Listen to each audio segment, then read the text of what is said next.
See this kid? Peter Parker, Spider-Man. Right now, nobody on Earth remembers he exists. Not his girlfriend, not his best friend, not one single person. He saved the world, and the world forgot the receipt. In a few weeks, Brand New Day is going to drop you right into that. And just assume you already know how he ended up this alone. Small problem. How he got here is 18 years and 40-something movies of homework. Who's got the time? You don't. I do. I'm Rook. I run the Recap Bandits. We break in, steal the whole plot, and hand it to you. You keep the hours. Stick with me, and you'll walk into that theater knowing more than the guy who saw every movie twice. Let's crack it. Tonight's job? All of it. Every heist starts with a guy in a hole figuring out how to get out. Ours is a billionaire arms dealer named Tony Stark. Kidnapped by a shadowy group, forced to build a missile, but instead builds a flying metal suit out of scrap and blasts his way out. Honestly, kind of a power move. Then he gets home, stops the bad guys, and breaks the one rule every hero follows. He looks at the cameras and goes, "Yeah, it's me. I'm Iron Man." No secret identity. None.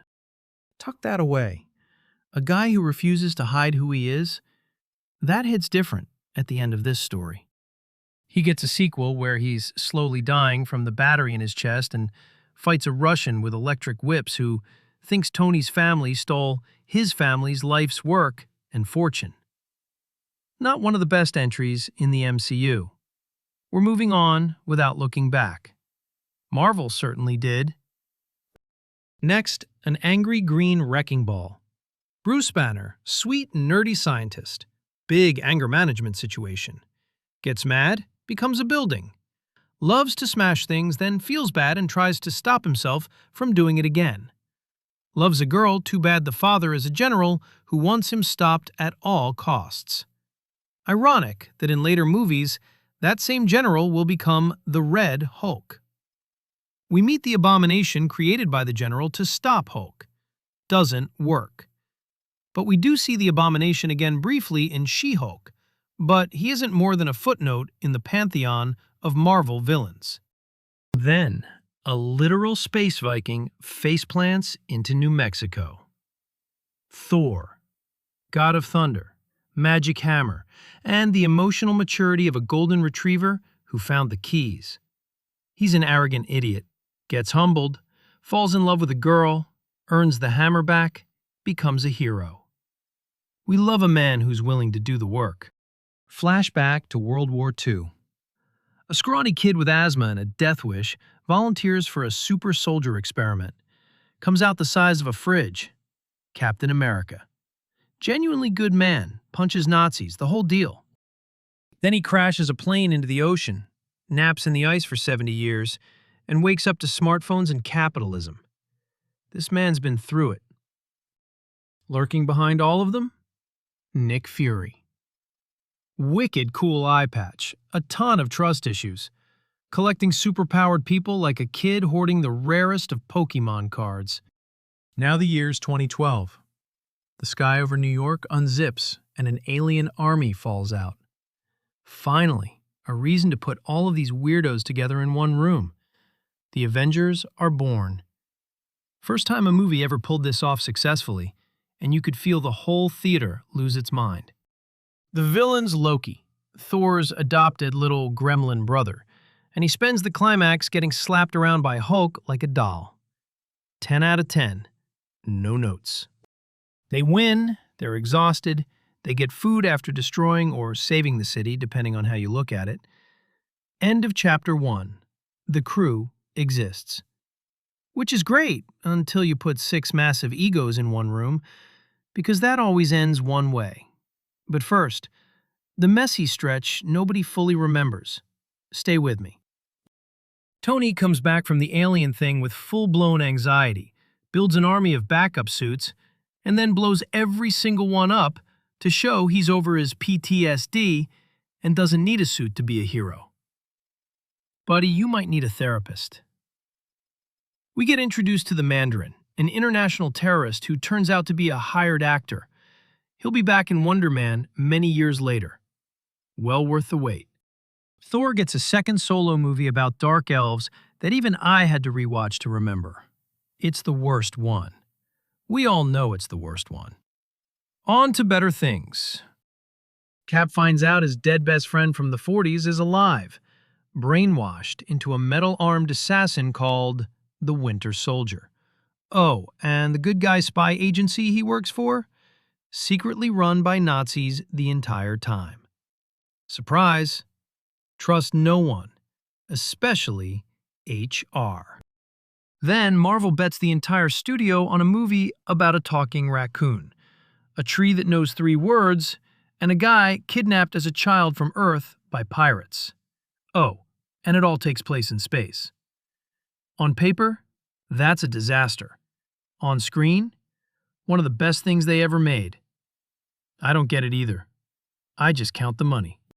Back on Earth, Tony decides the fix for everything is a peacekeeping robot.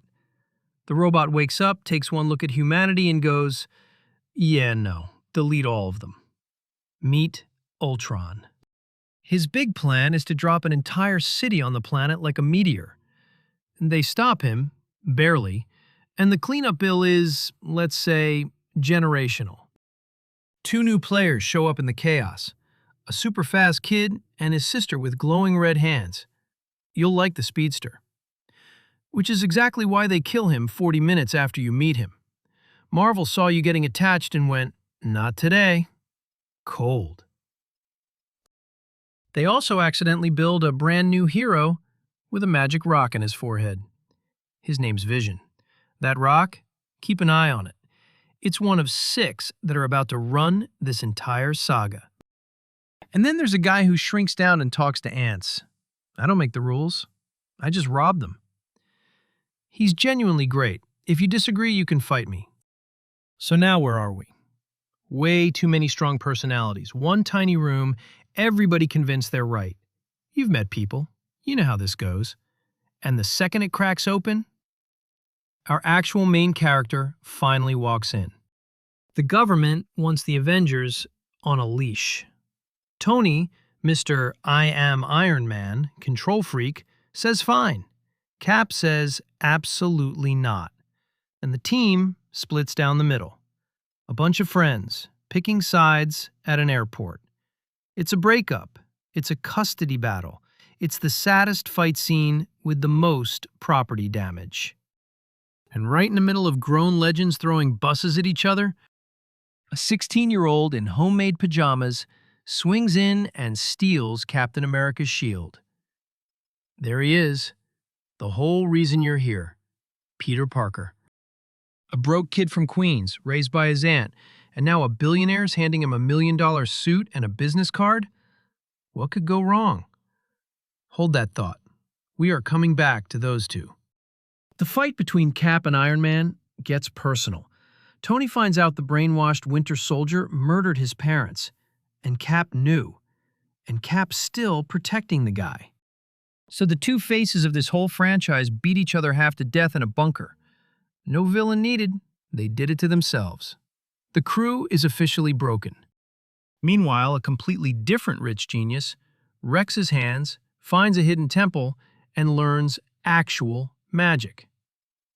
Doctor Strange, arrogant surgeon turned wizard, with a cape that has more personality than most people.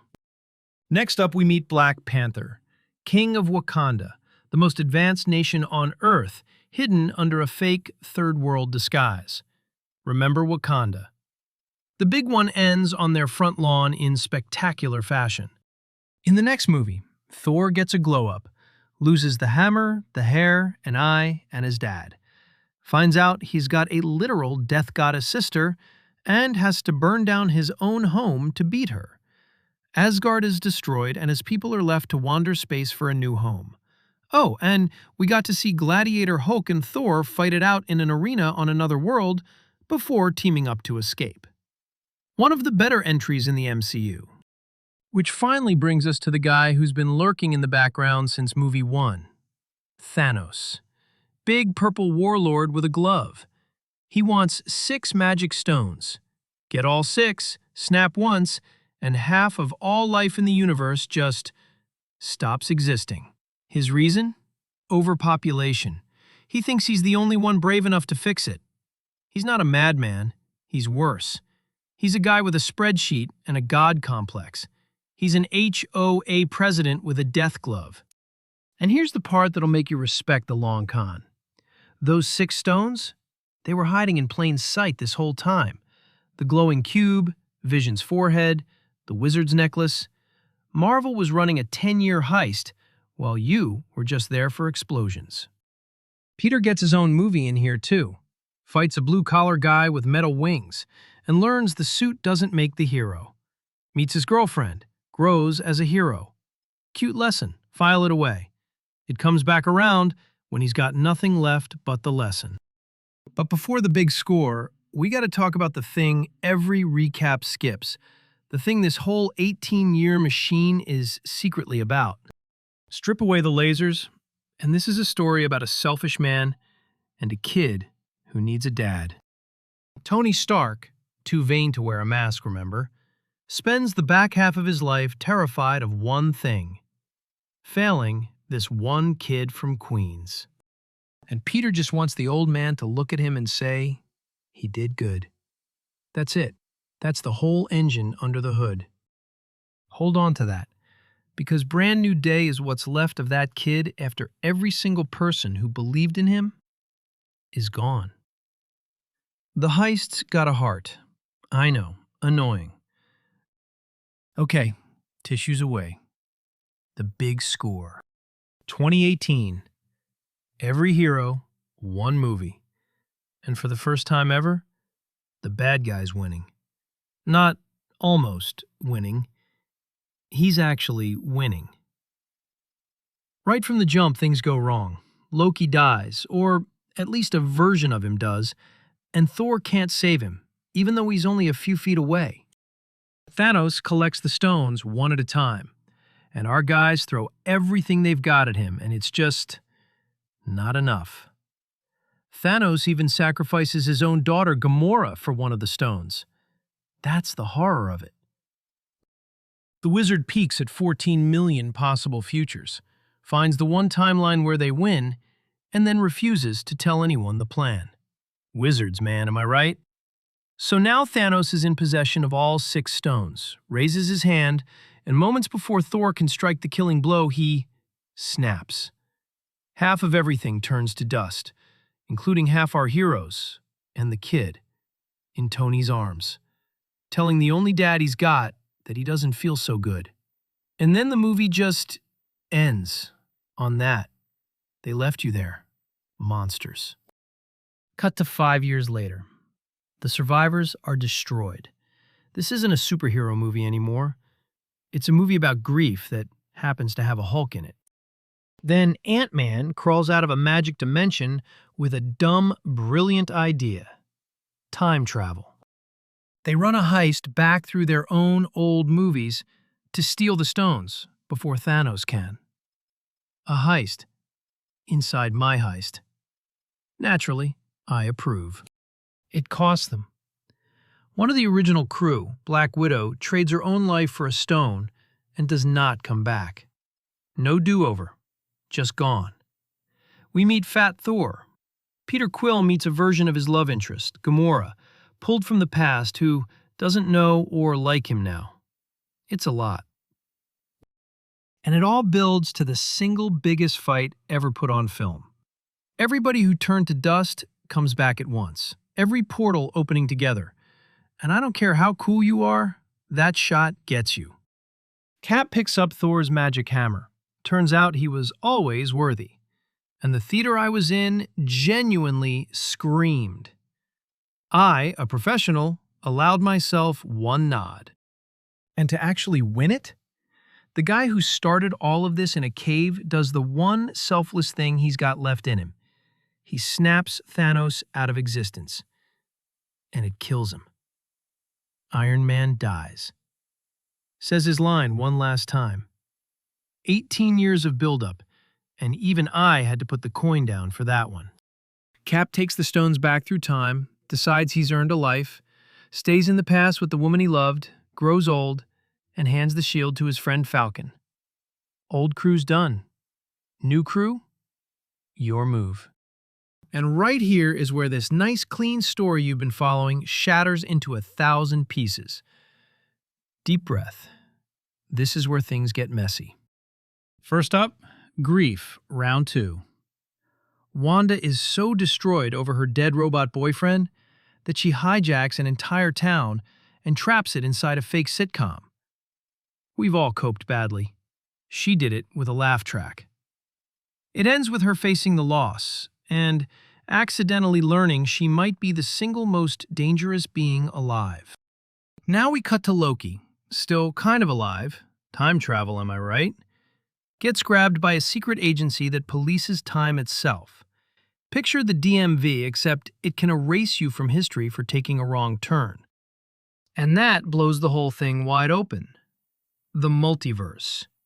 Infinite worlds, infinite versions of everybody. This is the idea that's been keeping the entire franchise, and me, awake at night. The guy behind it was supposed to be Kang, a villain who exists in every universe at once, so you don't beat him, you beat one of infinite him. Ant-Man fights a single version of him and nearly dies. Genuinely scary setup. And then, behind the scenes got messy, the actor situation fell apart, and Marvel quietly benched the character, which, honestly, led to something better. Somewhere in this stretch, Deadpool and Wolverine kick the door in, swear for 2 hours, insult the company that owns them, and make $1 billion. Canonish. Hilarious. Not on the test, but you should watch it. Marvel pivots to the villain they should have used all along, Doctor Doom, and cast him with the most insane card in the deck, the Iron Man guy. Same face that started everything, now the thing that might end it. The universe is healing and trolling you at the exact same time. There's a whole new bench, too. A teen Ms. Marvel, a lawyer She-Hulk, a moon guy with multiple personalities, a brand new Captain America, a show about a Native American deaf girl named Echo, and a woman version of Iron Man. We also got an excellent buddy show about the Mandarin, and a superpowered actor making a movie about a superhero. Meta enough for you? Genuine respect if you watched every single one.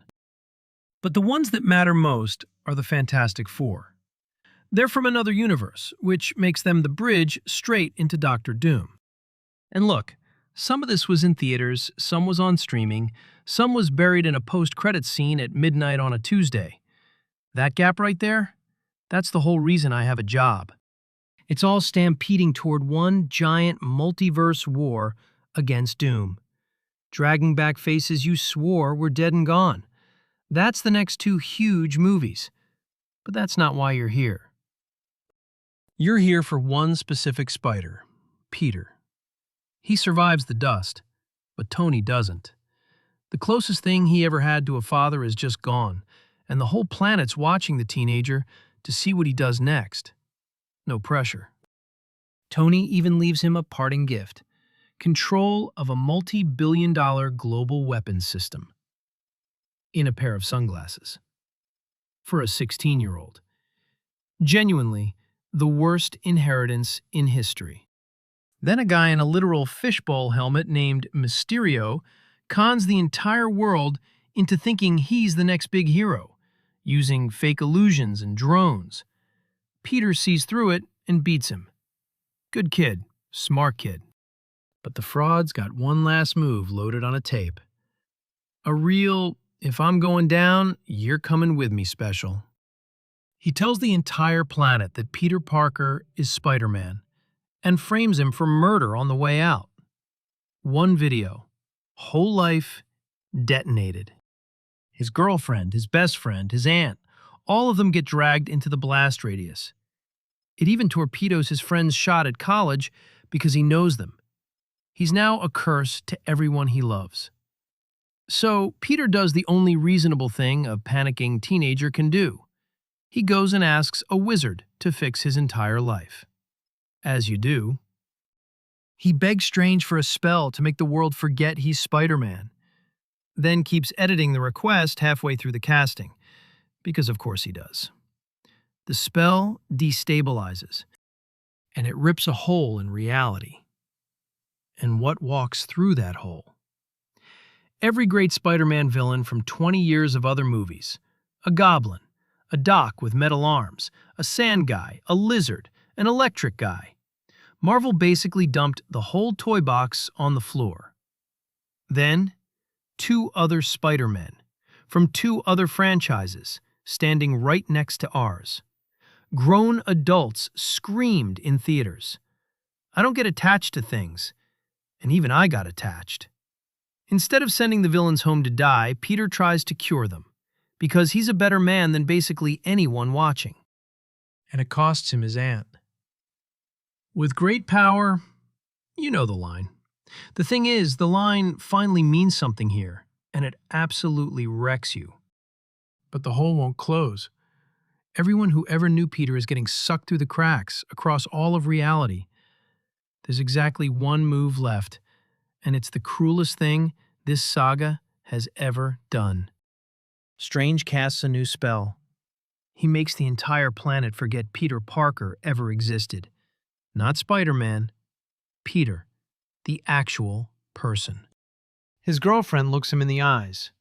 Nothing. His best friend? Nothing. To save the world, he erased himself out of every life that ever mattered to him. That's the cleanest getaway in the entire saga. It's also the loneliest. The kid robbed himself blind to pay off everybody else's debt. Our hero even gets one shot to walk up and remind her who he is. He doesn't take it.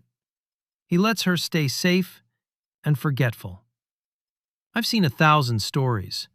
That one still gets me. So here's exactly where you are walking into brand new day. No money, no tech, no famous friends, nobody who remembers his name, just a kid in a cheap apartment sewing his own costume by hand. A clean slate. A brand new day. They're rebooting Spider-Man without rebooting him. Sneaky as hell. I respect a good con. And the company he's keeping now is rough. Brand New Day drags in The Punisher, a one-man war with a skull on his chest and zero chill. Also, surprise, the angry green man from the very beginning, the Hulk. So picture it, a broke, street-level Spider-Man, no safety net, suddenly rubbing shoulders with heavy hitters. Up against a villain the trailers swear nobody can see. Smaller, meaner, personal. Which brings us to the one piece even I couldn't lift clean. Who is the main villain? The trailers show some of the minor ones: Scorpion, Tarantula, Boomerang, the Hand, and even a possible X-Men appearance. Jean Grey, anyone? The marketing keeps repeating one phrase: a threat no one can see. That's not a throwaway line. That's doing a lot of heavy lifting. 3 theories, and I've got a favorite. Theory 1. It's literal. A villain who hides in plain sight. A shapeshifter, an illusionist. Somebody wearing a face you already trust. And after Mysterio, that door is wide open. Theory 2. It's a ground-level crime lord, someone like Tombstone or Mr. Negative, the kind of guy the cops can't see because the cops are on his payroll. Very street level. Very, no Avengers are coming to save you. Theory 3, and this is the one I'd bet the coin on. The villain no one can see isn't a person, it's the idea. The world already can't see Peter. He's the forgotten man, fighting a war nobody remembers. That's not a marketing tagline. That's the whole movie. Whatever it turns out to be, this is a hard reset. Shrinking Spider-Man back down to nothing right before the multiverse war swallows everything whole. A small story, but one with enormous stakes. New director, new trilogy, July 31st. Peter Parker at absolute zero, which, funny enough, is exactly how every good bandit starts. With nothing. And honestly, after what they put this kid through, he's earned a clean shot. All right, you're caught up. 18 years start to finish. Let's settle accounts. Here's the take. 18 years of Marvel is something like 150 hours of homework, if you did it the honest way. You did it in 26 minutes. That's almost 4 work weeks of your life I just handed back to you. You're welcome. Spend it on literally anything else. Clean job. Now let's pick the next one. We call it the Most Wanted Board. You vote, we hit it next. Option 1, the entire DC universe. Some of it great, and some of it not so hot. Option 2, every Fast and Furious. From stealing DVD players to outrunning a submarine in space. Basically a documentary about physics quietly giving up. Option 3, all of Game of Thrones. 70 hours. And a finale we are absolutely going to have words about. Drop your pick in the comments. Most Wanted target gets cracked in an upcoming job. That's a tip line, crew. Use it. Remember to hit subscribe. That's your membership card. We pull a job like this every week. Do you know somebody about to walk into brand new day completely lost? Send them this. Be the hero who makes them look smart. Or don't. Let them suffer. Your call. Looking for the best villain theory in the comments. Be wrong, but be wrong loudly. I'm Rook. We steal the story, you keep the hours. See you on the next job. Okay, but you actually want my full Dr. Doom theory, right? That one's a whole job of its own. Next video. Bring the snacks.